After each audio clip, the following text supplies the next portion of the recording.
I tell people this all the time, they don't realize it, because they talk about that 1 year of 83, but from 83, 84, and 85, I had 17 days off in 3 years. Who's this? Vern Gagne. Vern Gagne. Vern Gagne, tough as hell. Tough as. Talk about the training, because I remember I saw something where he made you guys do this training, and you said it was the hardest training ever. And Oh my God! Well, first of all, Ken Patera is what I knew Vern, right? But Ken Patera was training for the '72 Olympics, and Ken and I lived together. And when Gagne said to me, I knew his son real well, and said, "You want to come to the training camp too?" And I said, "Yeah, shit."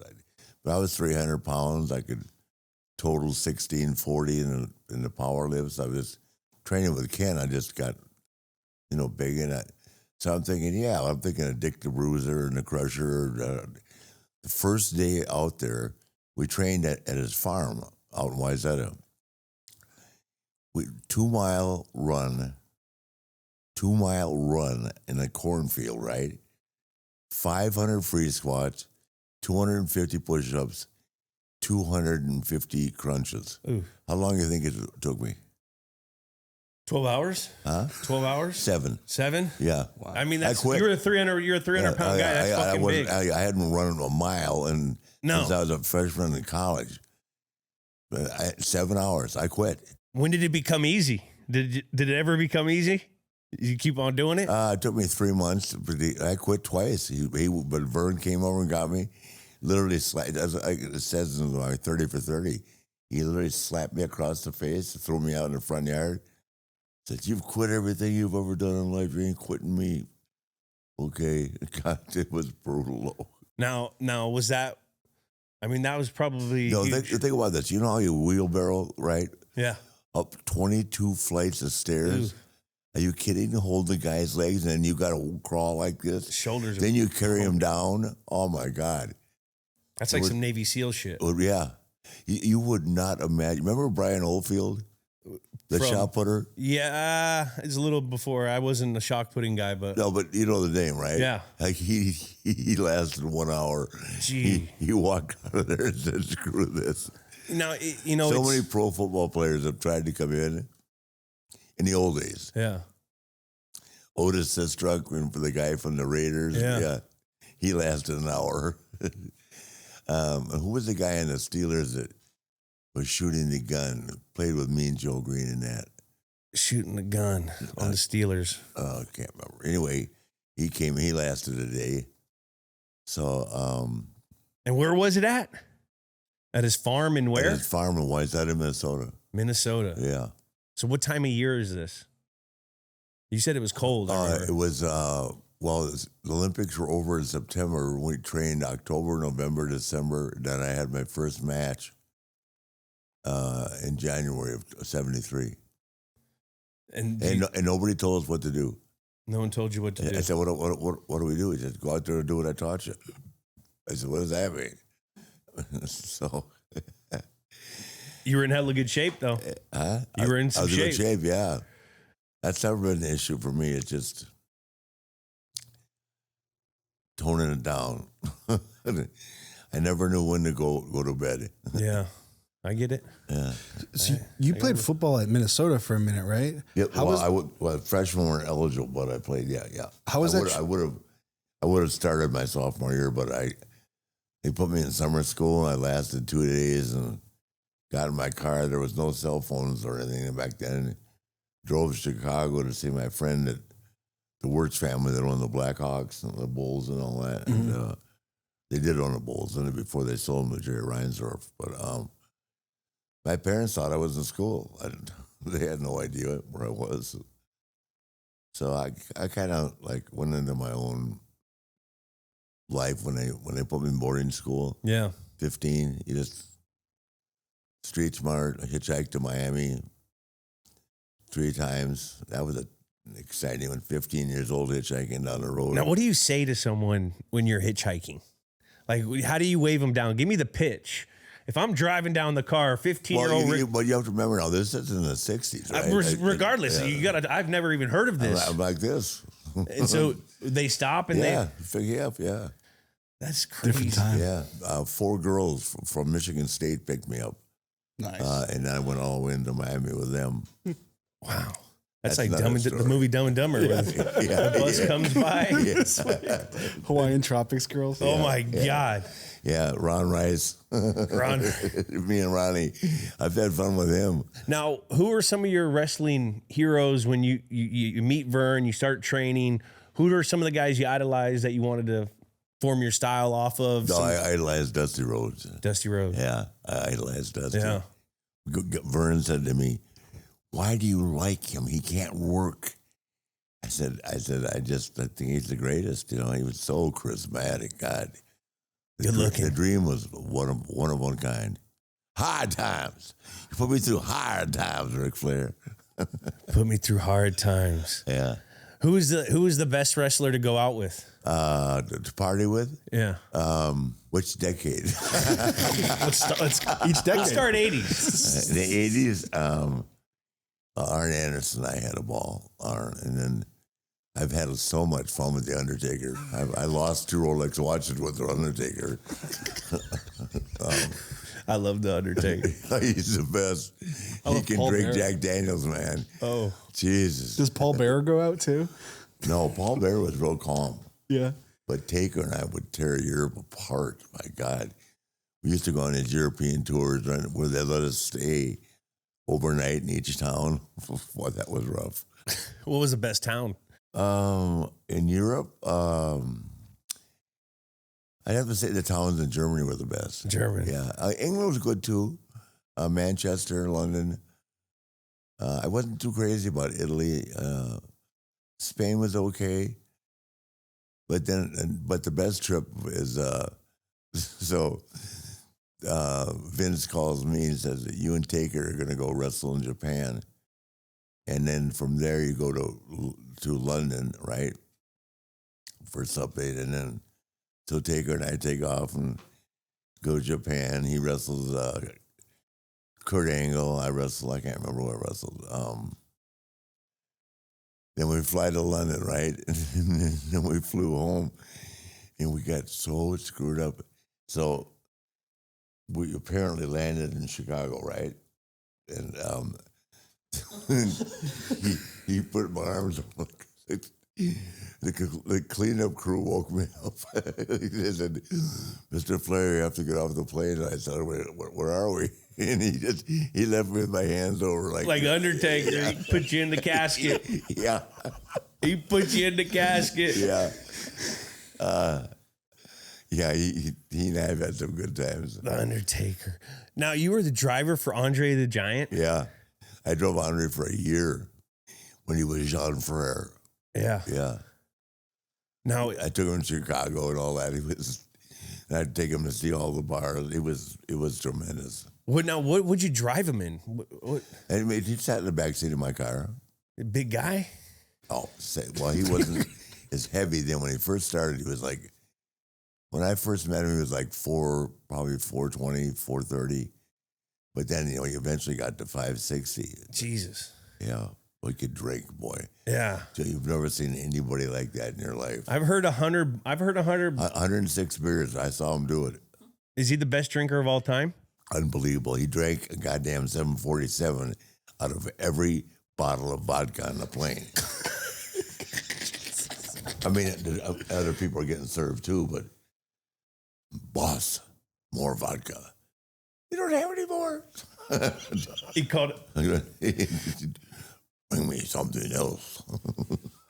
Was he even getting drunk, or is it just? No. Are you kidding me? Fantasy football season is back, and building a league-winning roster shouldn't keep you up all night. Your team might be one waiver wire pick away from complete domination or one injury away from utter disaster. You can lose sleep over it, or you can put those worries to bed with Unisom.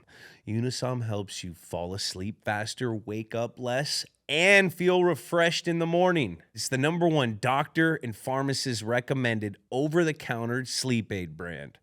Unisom and I also have you covered on the fantasy front. Check out my socials and the episode description for my Unisom sleeper picks to learn which sleeper you'll want to stash on your roster to help you bring home the championship. And be sure to pick up Unisom too. Use as directed. You talk about a guy that had no privacy in life. You know, you can say about Michael Jordan or Muhammad Ali or Tiger, but Andre just, you couldn't miss him walking to the airport. And boy, if he saw you walking through the airport, boss, even before a match, he'd say, come, drink. Wait for 1 hour before the plane leaves. I go, I don't want to really want to drink. You just agree. Yeah, you sure did. But now, what are you guys talking about in the car? Girls. Yeah. Nothing changed. Nothing changed. Now, always our favorite subject. Or we were knocking our opponents, A or B. The opponents. Got to get them down. Yeah. Oh, my gosh. Yeah. You would have loved him. I could only imagine. Because he's like a big old lineman. Yeah, the little Redskins made him a deal. I don't know what fell through with that, but What kind of deal is this?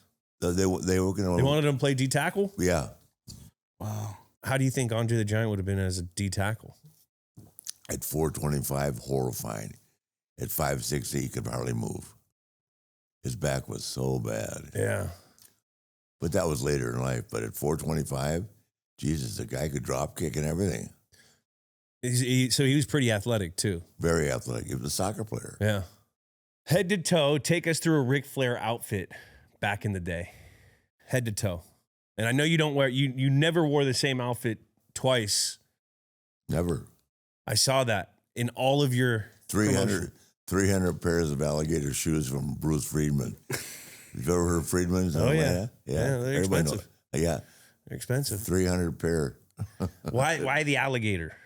I don't know. I just liked the jewelry and clothing. I met Bruce, and I just bought some stuff from Bruce. They have to be multimillionaires. Have you ever seen their store? No. It's just 3 stories on Mitchell Street in Atlanta of shoes. Yeah. And because of all the athletes would shop there, right? Yeah. The oversized stuff and all that. So they have just thousands.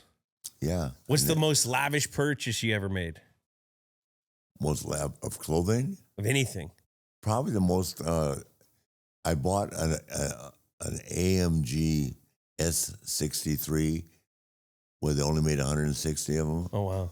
Then I paid $200,000 for that. It'll go. It's got 1,000 horsepower. It'll run. Jeez, those things are fast. I drive it on Alligator Alley 200 miles an hour.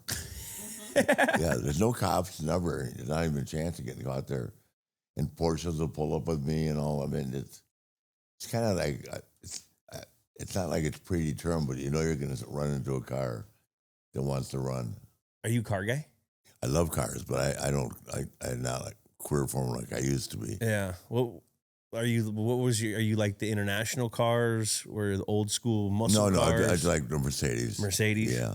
High luxury, baby. Then I had a bunch of Corvettes when I was younger, but nothing like that car I have now. It's 4-wheel drive, 1,000 horsepower. Those things move. New technology is insane right now. Yeah. I put a chip on it. It'll go. Ric Flair's putting chips on the car. Yeah. Make it go get a little extra horsies out of it. Yeah. You gotta get maximum. One more chip to go, $28,000, but it'll be 1,200 horsepower. Jesus, you're 74 years old. You're ripping around 200 miles. 76. Yeah. And you still ripping 200. Yeah. How about my 4-minute plank yesterday? Let's go. Can you do a 4-minute plank? 4-minute planks are tough. You didn't see it? Huh? You didn't see my plank yesterday? I didn't see it. Let me see it. I want to watch all 4 minutes of it. How long do you think you could do a plank right now? I don't know. You just had surgery, to be fair. I just have you hurt your back, right? In the plane crash? Well, I broke my back in 3 places. I had my disc replaced with this new technology. I was going to talk to you about that off camera. It's insane. Hey, I need to show them how. Let me see this 4-minute plank.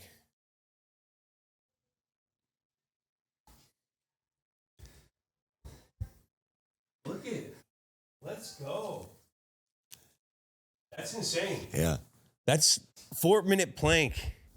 Where do you start to feel it the most? What injury comes up that you think of? I don't. It's funny. Is here I am with all those years of taking all those bumps. Yeah. I don't hurt anywhere. You don't? I'm not. This arm, because I've torn my rotator twice here, once here. This arm is fine, but this one I can't bend it back, but it doesn't hurt. Yeah. That's the key. No pain. Yeah. No knees, no hips, nothing. It's a miracle. So I retired 4 years ago, and I was feeling crazy pain in my shoulder for like the last 5 years. Yeah. And all of a sudden, I go to see a specialist. I'm like, is this because I had my shoulder redone? They're like, nah, this isn't your shoulder, it's your neck. I had a freaking herniated disc from hitting, and my joint space in my C7, C6 was collapsed. Yeah. And my left arm turned off. Wow. Because it was sitting on the nerve. Yeah. So they go in and they replaced my disc, and they gave me a 1/2 inch back because of the disc space. Yeah. And I'm like pain free. It's insane. Like I'm 6 weeks out right now. Oh, that's great. Well, I had C5 and 6 in my neck, but there was no surgery for it back then. But you talk about painful, God. Wow, neck pain is horrible. Anything to do with the spine is the worst. Yeah. Because it's related to everything. Yeah. Your hamstrings, your freaking, your whole posterior chain. Yeah. And I watch you guys. It's so crazy. The pounding you guys put in, and just to hear that, how you guys went so hard after the matches. Yeah. Like, how did your bodies like withstand that? It's crazy to me. I tell people this all the time. They don't realize it because they talk about that 1 year of 83, but from 83, 84, and 85, I had 17 days off in 3 years. Jeez. An hour every night, an hour, not 15 minutes dicking around. Yeah. Like now. No, it's crazy. It's impressive. At 11,000-mile week one time. Sydney to Auckland, Auckland to St. Louis to Atlanta, Atlanta back to Tokyo, all in 1 week. Jesus Christ.